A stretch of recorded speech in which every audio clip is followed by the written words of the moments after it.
S más 1. Y tiene además un tiempo muerto de 2 unidades.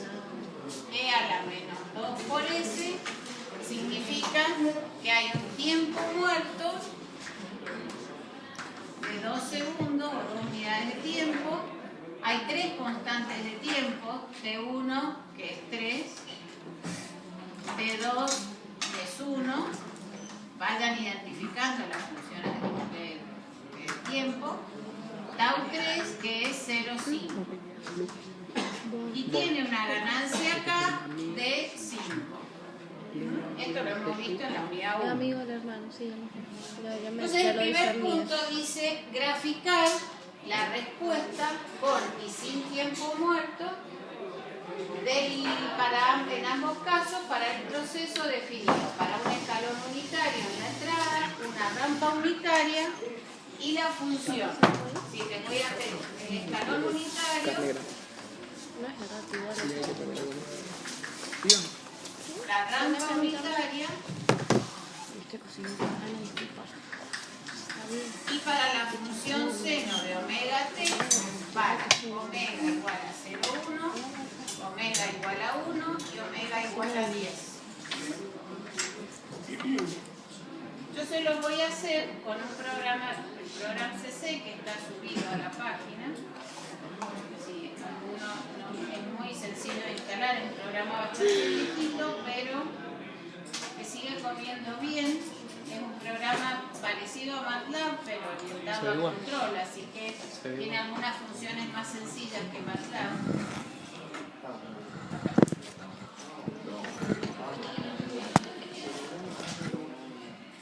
Entonces lo primero que hacemos es escribir la función de transferencia. Nuestra función G, que es 5 sobre, era 3 por S más 1, multiplicado por S más 1,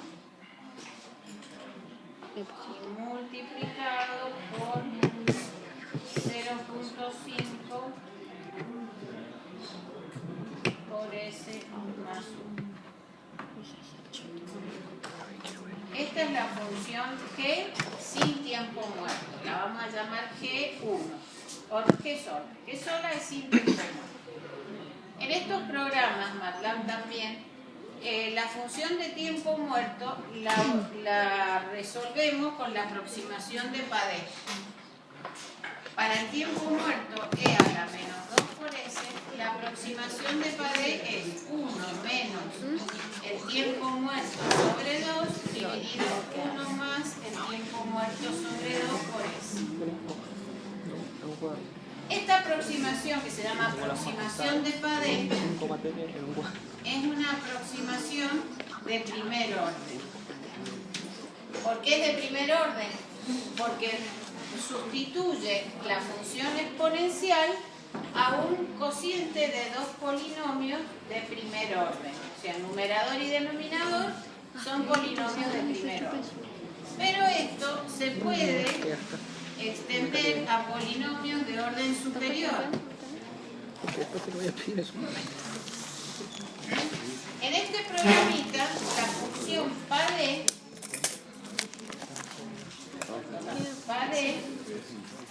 es la que resuelve esa aproximación. Ustedes no necesitan escribir el cociente de los polinomios. Ponen Padé, por ejemplo, de un tiempo muerto de 2 y que lo quieren aproximar a funciones de primer orden. Y fíjense que lo que les está escribiendo es menos S más 1 sobre S más 1, que es menos S más 1 sobre S más 1. Si ustedes ponen Padé de 2 de tercer orden,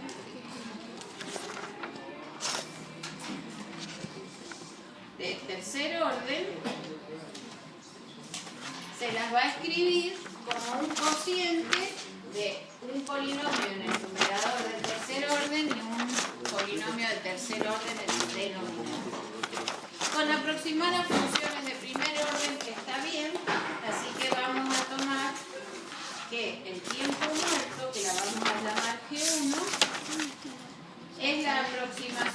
pared de orden 1. Entonces, cuando yo pregunto quién es G1, G1 es esta función aproximada a primer orden por pared. Y una función G2 va a ser la función sin tiempo muerto multiplicada por la aproximación de pared y me va a quedar esta función. Si a esta la voy a llamar G2, esta es la que estoy llamando G2, esta es lo que llamo G, y a esta función aproximada la estoy llamando G1. ¿Me siguen? Bueno, en este programa, para hacer la primera parte, la respuesta al escalón unitario, la función time presupone una entrada a escalón unitario. Es decir, si ustedes escriben time de la función G, lo que les va a graficar es la respuesta de esa función G al escalón unitario. No hace falta que definan la función U de entrada, ponen time y les presupone una entrada 1 sobre S. ¿Sí? Si la hacemos con tiempo muerto, en la misma función voy a poner time de G y la función con tiempo muerto es la que llamé G2. Si la pongo G, G2, me va a graficar las dos a la vez. Entonces, fíjense que esa función aproximada de 2 unidades de retraso es esta función que no es muy lineal, porque justamente es una aproximación. A veces se aproxima a tercer orden, lo que van a ver es una cosa así, pero la idea es que esa función e a la menos 2 por s retrasó el inicio de la función g 2 unidades de tiempo. ¿Sí? Esta sería la respuesta de la función de tercer orden a una entrada a escalón. Fíjense que el valor de k igual a 5 es el valor al cual tiende, lo que hemos venido viendo. Esta función, como es de orden superior a 1, tiene forma de S. A medida que el orden va aumentando, tiene mayor retraso inicial de la respuesta. ¿Cómo hacemos para graficar la función rampa? Si el escalón era 1 sobre S y la rampa es 1 sobre S cuadrado, podemos usar la misma función time, pero multiplicar por 1 sobre S. ¿Por qué? Porque ya la función time es como que me trae un 1 sobre S. Si yo hago la función time de G sobre S y de G2 sobre S, es como estar multiplicando por 1 sobre S a la entrada, que era 1 sobre S ya. Entonces, G sobre S y G2 sobre S,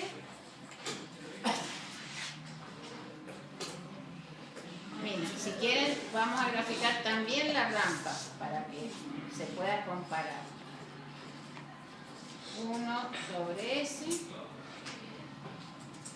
G sobre S y G2 sobre S.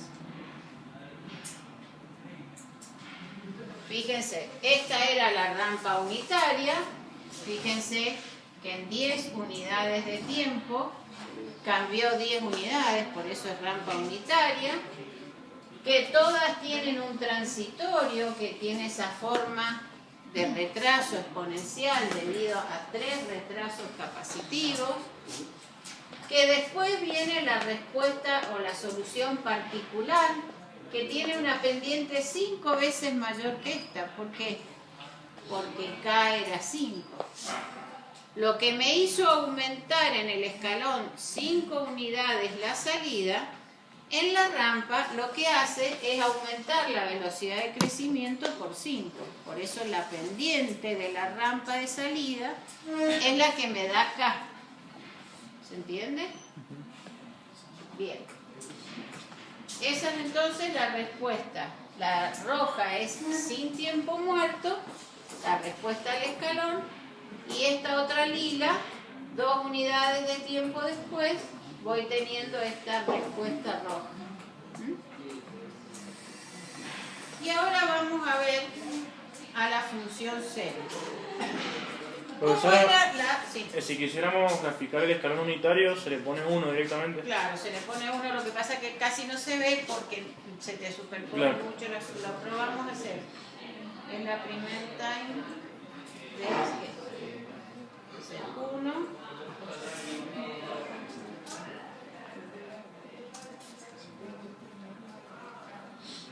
Se ve ahí. Y ahí tienen que la amplitud de la salida es 5 veces porque está.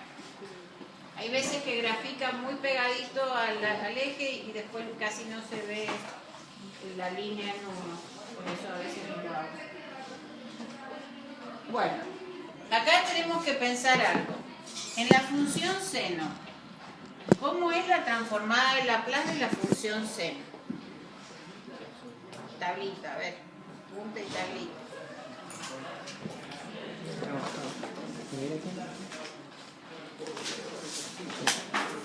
Estaba en la unidad 1, la tablita de las transformadas de Laplace. Sí, tenemos. Yo recuerdo que tengo 5 materias en un cuadro. K sobre S cuadrado más K cuadrado. Entonces, K es la frecuencia, así que yo la puedo escribir como omega sobre S cuadrado más omega cuadrado. Siempre este valor de omega es el que genera la raíz. Siempre hay dos raíces complejas conjugadas, S más J omega y S menos J omega. Entonces, como la función time me está dando el escalón, para llevarlo a la función seno, primero yo podría definir la transformada de Laplace de seno como una G10. Entonces, ¿cómo la voy a escribir? Para una frecuencia de 0,1, esa función será 0.1 sobre S cuadrado más 0,1 al cuadrado. Vamos a escribir 0.1 al cuadrado. Entonces, G10 es esta función. Esa es la función seno. Cuando yo quiero hacer, si I de S es G por U, como acá esta U ya me está, en la función time, me está dando un 1 sobre S, lo que tengo que hacer es multiplicar por S a G10. Entonces puedo usar la misma función time y va a ser, para la función seno de entrada quedaría S por G10. La respuesta sin tiempo muerto es multiplicando por S y multiplicando por G10. Y primero vamos a graficar solo esas dos.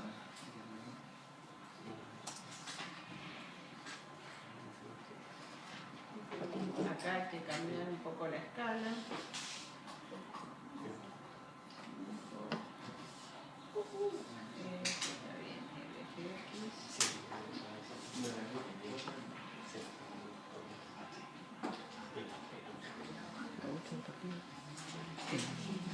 A ver, analicemos esta respuesta. Esta curva azul, ¿qué es?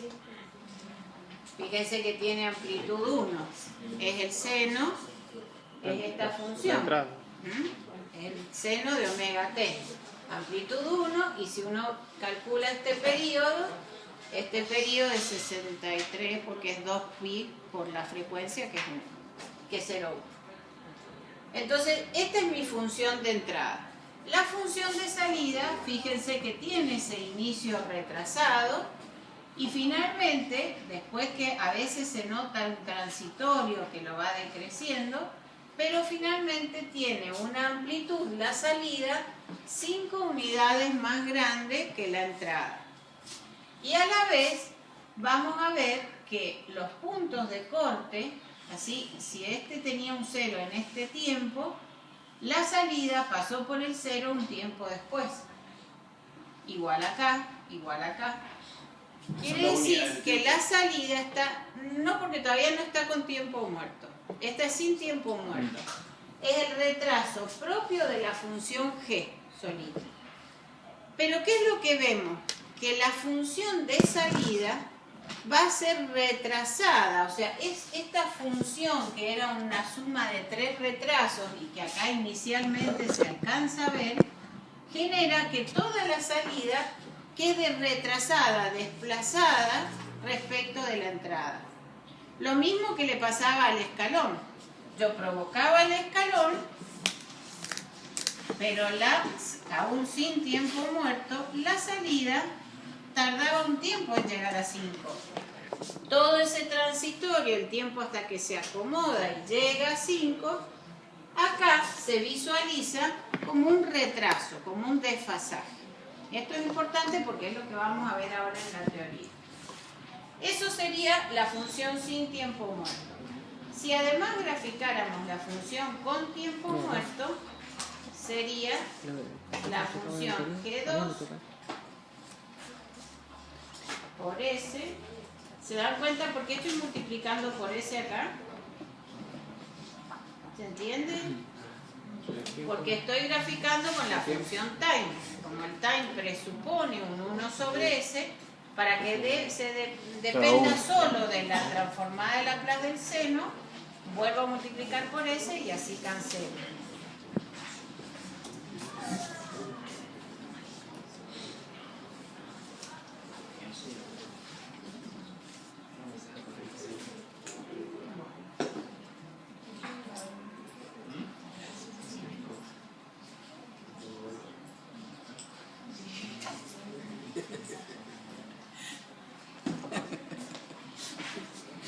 Bueno, entonces, tenemos la función seno de entrada, la función sin tiempo muerto, que es la curva roja, que tiene el retraso propio de la suma de las 3 capacitancias. Y esta lila, que se retrasó, si uno pudiera medir, prácticamente las 2 unidades de tiempo respecto del retraso que traía por la función g. Pero el tiempo muerto no modifica la amplitud, ¿eh? O sea, la amplitud de G y la amplitud de G2 son iguales. Ahora vamos a hacer lo mismo, pero vamos a definir una función G11 que va a ser con una frecuencia 1, no 0,1. Entonces, acá en vez de ser 0,1 y 0,1 al cuadrado, la función va a ser 1 sobre S cuadrado más 1. ¿Sí?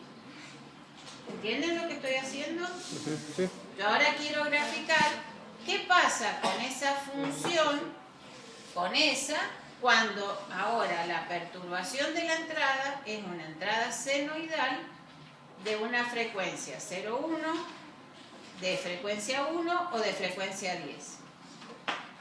Entonces voy a cambiar ahora la función seno, la voy a escribir enterita así, 1 sobre S cuadrado más 1 cuadrado, y la función time que voy a graficar ya no es por G10, sino que va a ser por G11. De ahora voy a graficar las 3 a la vez. Ustedes lo pueden hacer con MATLAB, con Scilab, con el graph, con el programa que quieran. Fíjense qué pasó. La azul es la curva senoidal unitaria, entre más 1 y menos 1. La función roja es la función sin tiempo muerto. Entonces se va a desplazar un tiempo que frente al periodo es diferente. Y con tiempo muerto, ahí ven el transitorio del tiempo muerto y la curva que se retrasa. Pero ¿qué pasa? Hay una primera parte, fíjense que esta amplitud de la curva roja va decreciendo. ¿Por qué? Porque cuando hacíamos la antitransformada acá, había una respuesta que era la que dependía de los valores de G, ¿se acuerdan que entonces los hacía así? De los valores de G, y otra parte que dependía de las raíces de U. Es decir, lo que llamamos un transitorio y una solución particular. En este transitorio, en esta función al escalón, el transitorio que yo veía era esta parte. Esto era mi transitorio, que era el retraso que producía debido a ser de tercer orden. Si hubiera sido de primer orden, este retraso hubiera sido así. Si era de segundo orden, este retraso hubiera sido menor. La forma que tomó la curva que grafiqué con G se caracteriza porque depende de la forma que tiene G. ¿Me siguen? Esta función, que es de tercer orden, hizo que este transitorio fuera así. Acá, esa parte de tiempo muerto es esto, y después tiene una envolvente que la da el transitorio, las raíces del transitorio. Y después va a quedar una solución que acá va a ser S más J omega y S menos J omega. Una solución particular que va a ser una función senoidal. Después que pasó este transitorio en el cual la curva roja vemos que va variando hasta que se vuelve a estabilizar en una función senoidal con una amplitud final que ya no es 5. ¿Vieron que recién era casi 5? Ahora la amplitud de la curva roja, fíjense que pasó de 1,7 en el primer pico a 1,2 y después prácticamente se va a estabilizar en 1. Eso es lo que vamos a ver por qué pasa. Pero no es simétrica. Depende, sí termina siendo simétrica después acá. O sea, después de pasar los transitorios, porque los transitorios justamente generan toda una forma de respuesta que la caracteriza a esta parte. Entonces es como que se montara la función senoidal ahí. Lo que pasa es que depende en qué momento engancho la señal senoidal como perturbación de entrada con la forma esa, pero ya lo vamos a ver. Pero lo que quiero que presten atención es que a una frecuencia igual a 1, ya la amplitud de la salida no es 5, que sí lo era a baja frecuencia. Ahora es casi 1. ¿Y qué pasa cuando hacemos lo mismo para una frecuencia de 10? Si tengo que definir una nueva función, G12,